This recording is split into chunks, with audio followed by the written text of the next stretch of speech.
नमस्कार, career wing पर आपका बहुत बहुत स्वागत है। क्लास 12 फिजिक्स चैप्टर नंबर 14 अर्धचालक इलेक्ट्रॉनिकी सेमीकंडक्टर।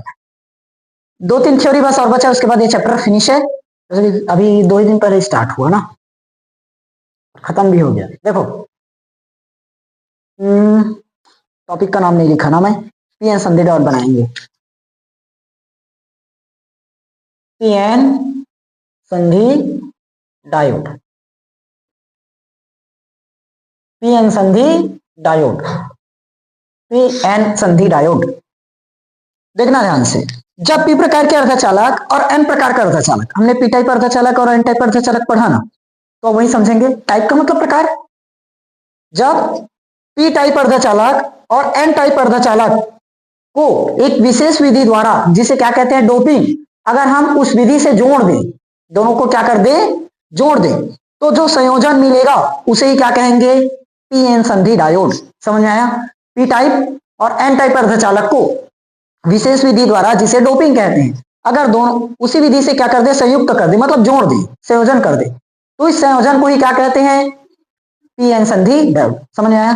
पीएन संधि डायोड मतलब पी टाइप और एन टाइप संधि को मिलाकर बनाया गया डायोड, पीएन संधि डायोड। समझ में आया? पी टाइप का अर्धचालक और एन टाइप का अर्धचालक दोनों जुड़ा हुआ है। देख लो, पी टाइप अर्धचालक और एन टाइप अर्धचालक दोनों को जोड़े हैं। बस विधि बस बतानी है, कौन सी विधि से जोड़ कर रखे हैं, कौन सी विधि से जोड़े हैं, डोपिंग, उससे जोड़ के रखे हैं। तो इसी संयोजन को हमने क्या कहा, पी संधि डायोड। सिंपल है, साफ दिख रहा है, पी टाइप और एन टाइप को मिलाकर बनाया गया डायोड पीएन संधि डायोड है। समझ में आया? अब तो जिस पर दो अर्धचालक एक दूसरे से, जिस पर दो अर्धचालक एक दूसरे से क्या हो, जुड़े हो, उसे हम कहेंगे पीएन संधि। उसे क्या कहेंगे, पीएन संधि। देखो ये लाइन जो दिख रहा है, इसी पर पी और एन दोनों जुड़ा हुआ है। पी टाइप इधर से जुड़ा है और एन टाइप इधर से जुड़ा है, तो जो बीच में जुड़ा है उसी को हमने क्या कहा, पीएन संधि। संधि बस लिख दो, मतलब यही पीएन संधि है ना। समझ में आया? पीएन संधि डायोड और पीएन संधि क्या है? पीएन संधि डायोड बोला तो पी टाइप अर्धचालक और एन टाइप अर्धचालक दोनों को विशेष विधि द्वारा संयोजन किए हैं, इसको हमने क्या कहा, डोपिंग। मतलब डोपिंग विधि से क्या की है, जोड़े हैं, तो इस संयोजन को हमने क्या कहा, पीएन संधि डायोड। और जिस लाइन पर ये दोनों जुड़े हैं, उस लाइन को हमने क्या कहा, पीएन संधि। समझ में? अब लाइन लिखना मत, मैं सिर्फ समझाने के लिए बोला हूं, तो तुम पेपर में इसे छाप देते हो, आप ये लियो और वही हाल रहता है सबका। समझ में आया? आगे अवक्षय परत समझते हैं। ये रहा हमारा अवक्षय परत, मोस्ट इंपॉर्टेंट क्वेश्चन है, कई साल पेपर में आ चुका है। यहाँ अभी 3-4 टॉपिक बस बचा है, उसी को पढ़ना है, तो वो हर एक क्वेश्चन आ चुका है। अवक्षय परत, अवक्षय परत क्या होगा, अब समझो। देखो हम ये जानते हैं, जो पी क्षेत्र है, पी क्षेत्र में विद्युत वाहक का काम कौन किया था, होल, क्योंकि एक शेष बच गया था ना, मतलब एक खाली हो गया था, एक खाली हो गया था। और एन क्षेत्र में क्या काम करता है, इलेक्ट्रॉन, इस तरह से दर्शाए थे, एक इलेक्ट्रॉन ज्यादा मिल गया था एन टाइप में। समझ में आया?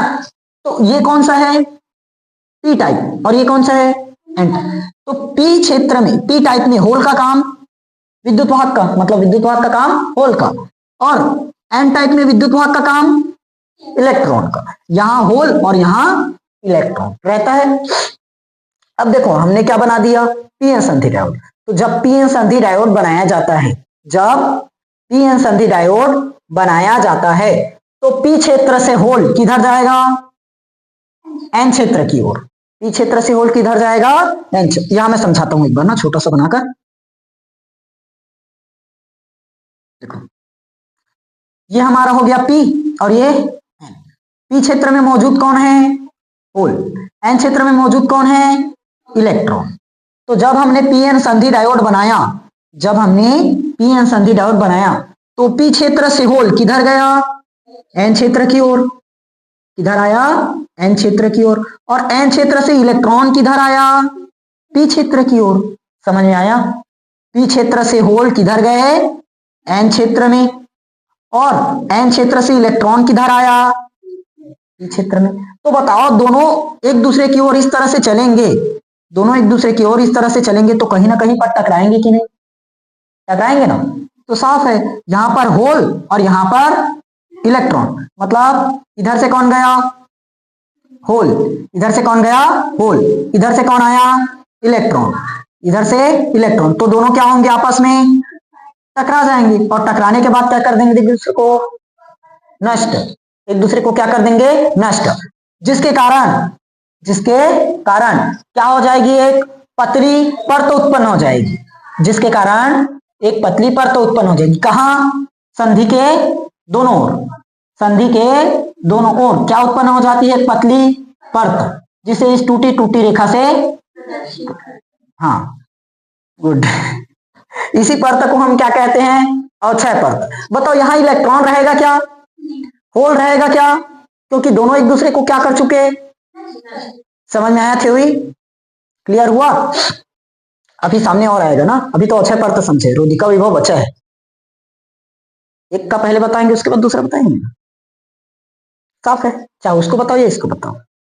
चलो समझते हैं, जब पी एन संधि डायोड बनाया जाता है, जब पी एन संधि डायोड बनाया जाता है, तो पी क्षेत्र से होल एन क्षेत्र की ओर, और एन क्षेत्र से इलेक्ट्रॉन पी क्षेत्र की ओर चलने लगते हैं, चलते हैं, दोनों क्या करते हैं, एक दूसरे को नष्ट करते हैं, दोनों क्या करते हैं, एक दूसरे को नष्ट करते हैं, और नष्ट करने के बाद क्या हो जाता है, इनके संधि के दोनों ओर पतली परत उत्पन्न हो जाती है, जिसमें ना तो होल है और ना ही इलेक्ट्रॉन, जिसमें ना तो होल है और ना ही इलेक्ट्रॉन, इसी परत को हमने क्या कहा, अच्छा, इसे बिंदु की रेखा से प्रदर्शित करते हैं। समझ में आया, थ्योरी क्लियर।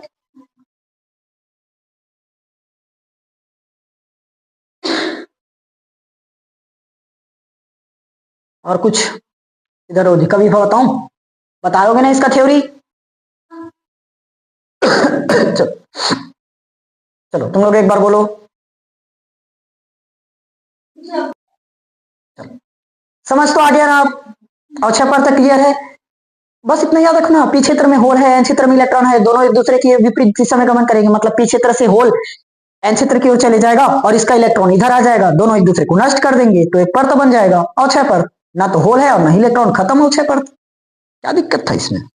चलो अब समझते, देखो होल और इलेक्ट्रॉन गति कौन कौन किया, दो ही चीज गति किया है, पी क्षेत्र का होल गए हैं एन क्षेत्र की ओर, एन क्षेत्र के इलेक्ट्रॉन आए हैं पी क्षेत्र की ओर, तो गति कौन किया, सिर्फ होल और इलेक्ट्रॉन, क्रिस्टल में भी पढ़ के रखे, होल और इलेक्ट्रॉन ही गति करते हैं ना, विद्युत वाहक, तो होल और इलेक्ट्रॉन के विसरण के कारण, होल और इलेक्ट्रॉन के विसरण के कारण पी क्षेत्र कैसे हो चुका है, पी क्षेत्र और एन सॉरी पी क्षेत्र यहाँ है, पी क्षेत्र ऋणात्मक और एन क्षेत्र धनात्मक, समझ में आया क्यों हुआ क्लियर। देखो ये था P और ये था N, P क्षेत्र से गया कौन, होल, होल में क्या रहता है, धनात्मक, होल में क्या रहता है, धनात्मक, तो होल इधर आया, कहाँ आया होल, N क्षेत्र में, मतलब धनात्मक आया, तो इधर क्या हो गया, धनात्मक, N क्षेत्र से कौन आया, इलेक्ट्रॉन, कहाँ आया,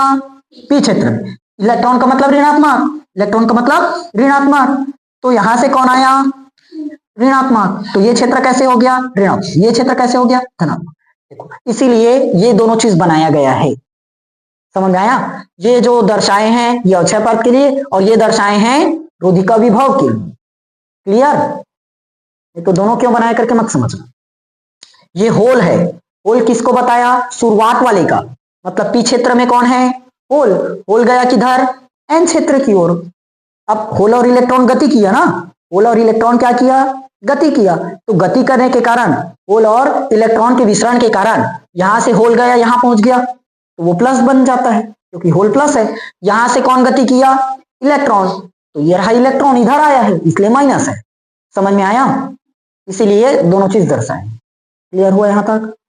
अब देखते हैं थ्योरी, होल और इलेक्ट्रॉन के विसरण के कारण, होल और इलेक्ट्रॉन के विसरण के कारण पी क्षेत्र ऋणात्मक, एन क्षेत्र, समझ में आया, पी क्षेत्र ऋणात्मक और एन क्षेत्र कैसे हो जाता है, धनात्मक, रहना तो चाहिए पी क्षेत्र धनात्मक क्योंकि इसमें होल है, एन क्षेत्र कैसे रहना चाहिए, ऋणात्मक क्योंकि इसमें इलेक्ट्रॉन है, लेकिन है थोड़ी ना, गति कर लिया, एक दूसरे की ओर चला गया, इसलिए इसका होल इसमें आ चुका है धनात्मक वाला, और इसका इलेक्ट्रॉन इसमें आ चुका है, मतलब ऋणात्मक वाला, तो पी क्षेत्र हो गया ऋणात्मक, एन क्षेत्र हो गया धनात्मक।